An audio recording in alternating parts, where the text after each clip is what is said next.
Hello everyone, this is Feltos playing The Legend of Zelda: Link to the Past. Because this game, when you start from the menu, it puts you back at it'll ask you to take one of the three locations. You have to go to these dungeons and complete them before you can stop playing. So, sadly, I'm just going to start from this location right here with me still beaming. I am going to show this off. If you die while outside of a dungeon, for instance from this guy, that's the death animation. Tell you to save and continue, and it'll ask you to go to one of these three locations. However, if you die from an enemy inside of a dungeon,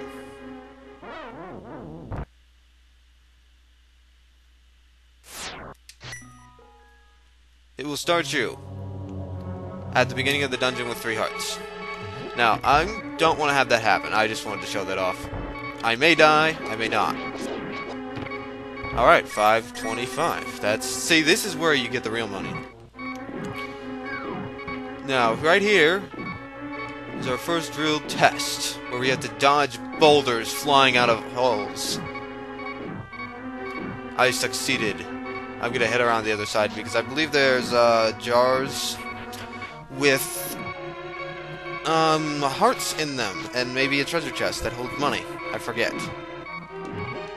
Money, 100 rubies. See what I mean about it was a waste of my money waste of my time to do that treasure chest game. You're gonna get a lot of money over the course of the game, and I really, really want to get health soon, so the beeping will stop. Health. Why can't I? Found some. Now, as you can see there's a giant chest down there. We won't be able to get that until we get the large key of this dungeon. In every dungeon, there is a boss. These guys are skeletons. They hop when you swing a sword at them. There are these ones, and then there are red ones, which will throw bones at you after they jump. Now back to what I was saying. Each dungeon will contain one item that will go into this menu. Somewhere in this menu. It could be something besides an item you can use. It will also contain a big key, a compass, a map, many small keys depending on the dungeon length, and a big key for opening big key doors, and can I destroy these? I forget. No, I cannot. And the large chest in a dungeon. Now, this enemy here, if it hits you, it will take 1 full heart and some of your magic power away, so you do not want to let them touch you. There is no way to destroy these things. They're invincible enemies in this game. Over here, we have the map. This is a nice depth effect they use. There's nothing to this room, but it's still a nice touch. That's all there is to this. Now that we have that, we'll head in the other direction. The first dungeon is, as you would expect, fairly simple. This is all there is to it. The boss is not yet seen because we do not own the compass. Now I want to fill up my health. I wish the hearts would replenish, but they do not. So I'll just have to do my best not to die. Head along this way.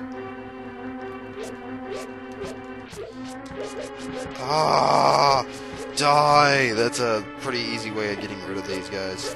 There's also the whole spin your sword and you can kill them in 1 hit because they jump but still land up getting hit by it. So, works every time.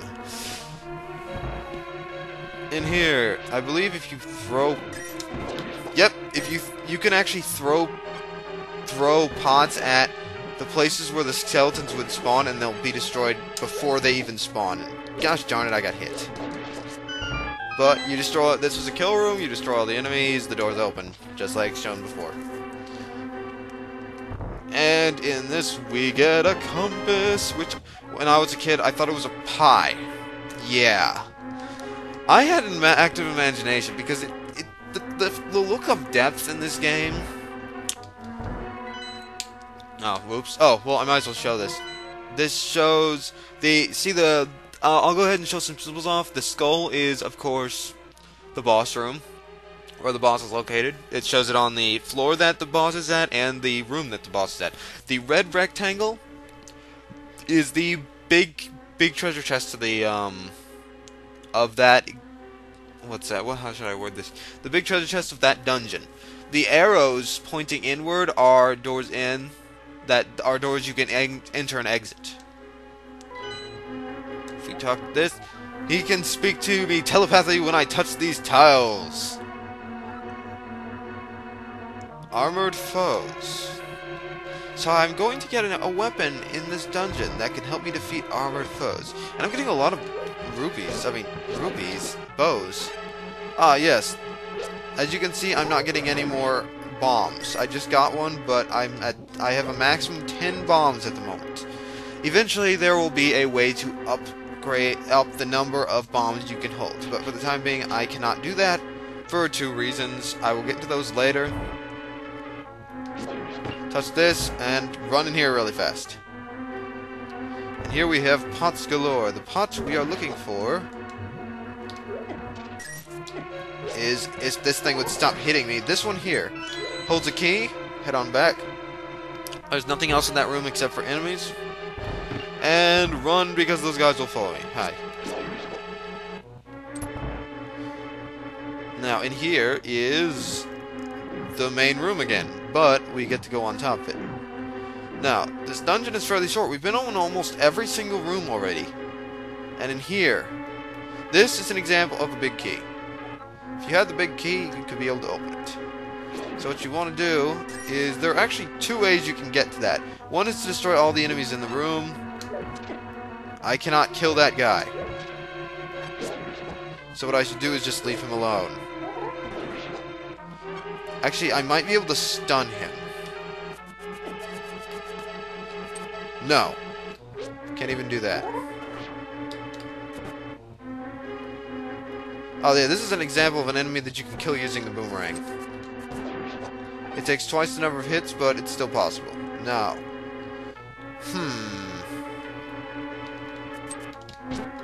Oh, I can't. Oh, I'm an idiot. I mistook this for a different kind. Excuse my ignorance. But he still takes a freaking long time to kill.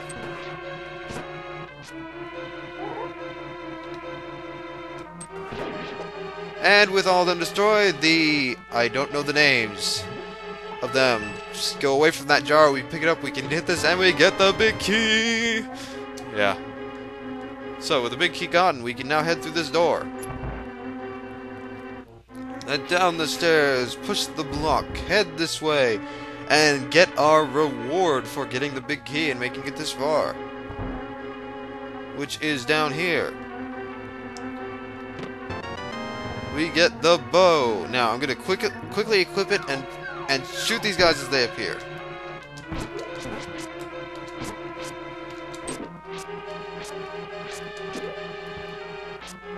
Actually, that's another way to do it. Those guys, it's just a trap set in the dungeon. They will throw their heads to you, which will float towards you. Now, before I head in here, I'm going to show a little secret, which some people may not know about, but I'm sure a lot of people do. You can jump down here and you can head into these jars, which leads you to this little room. This is where the bug catching net comes in. You caught a fairy. Do you want to keep it? What do you want to do? Keep it in the bottle. Catch this one too. Or not. Head down here, and you're warped here. Now, I can redo this and get another fairy, I believe. Yes. And now, when I go to the bottles, I see I have 2 fairies. Actually, I want to keep the bow and arrow equipped. Now, the bow is really strong against armored opponents. 1-hit kills for that guy. I believe the maximum amount of arrows you can hold at a time is 30. Maximum amount of bombs at the time right now is 10. Yes, 30 is the max. So those are our maxes for the time being. Head in here, and we get another dark room.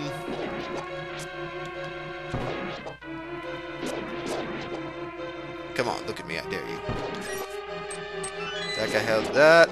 Rupees disappear over time, obviously.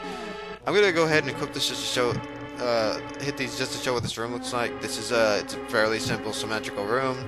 We head over here. we get a super awesome room full of 5 rupees.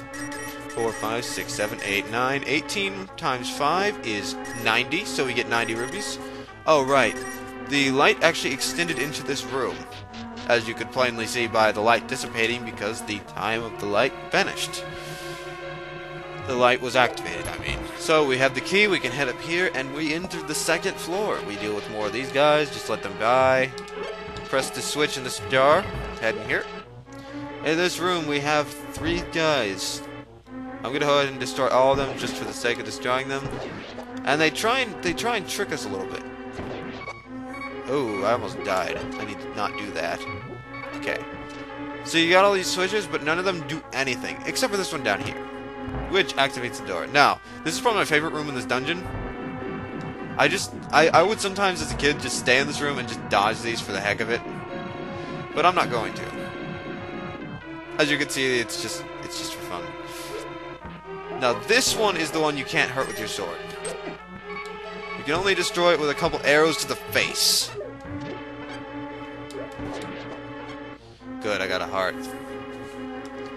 Now, this symbol on the ground means that the next room has the boss in it.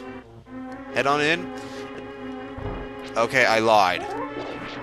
God, thanks, game. If I could just...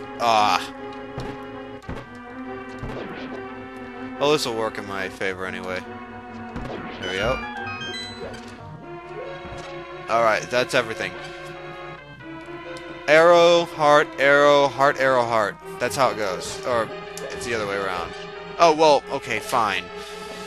I was close. Here is the boss. There are 2 ways you can tackle these guys. If you remember the soldiers from outside, these guys are just like them. Now, as you can see, they were waiting to form the formation so they could do this. There are 2 ways to fight these guys. You can either use your sword conventionally, or you can use the bow and arrow. The bow and arrow will take them down a lot faster. Now, this will hurt you unless you can take down one. Or you can manage to sneak underneath them, which is actually sort of hard to do. I'm gonna fight these both ways just for the heck of it.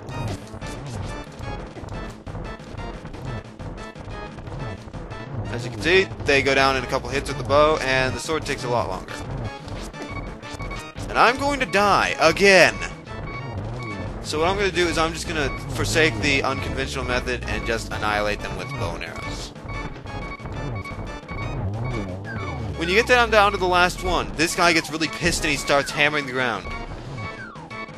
Use counter-offensive, you take him down, you get the piece of heart, and bam! The Pendant of Courage is now yours.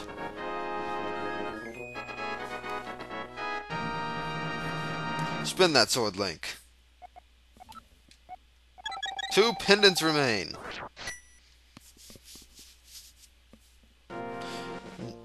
And with that, we have the Pendant of Courage. Now, these are good against armored foes. So once I actually hit this guy, 2 hits, he's dead. Unlike 3 hits with the sword. And I have the hiccups. That's not a good sign. Now, if we take this Pendant of Courage back to Sahasrara, I love that name. He will now tell us more of the legend.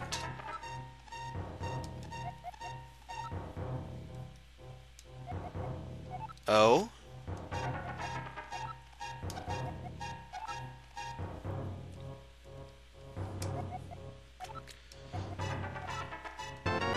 And we get the Pegasus shoes! We can now perform a dash attack. Hold A for a short time. A helpful item is hidden in the cave on the east side of Lake Hylia. Get it. Thank you. With this, we can now dash into walls like a madman. I'll go ahead and show it off. These you can destroy with this or a bomb. And here we get more bombs. Yay. Just what I wanted. 50 rupees. And 50 more rupees. We now have 412 rupees. As you can plainly see, rupees are not hard to come by. Yeah, that's what I mean. And with that, we are done for this episode. So, till next time, when we go get the helpful item and find out how to reach one of these 2 pendants. Which one will it be? We'll find out next time.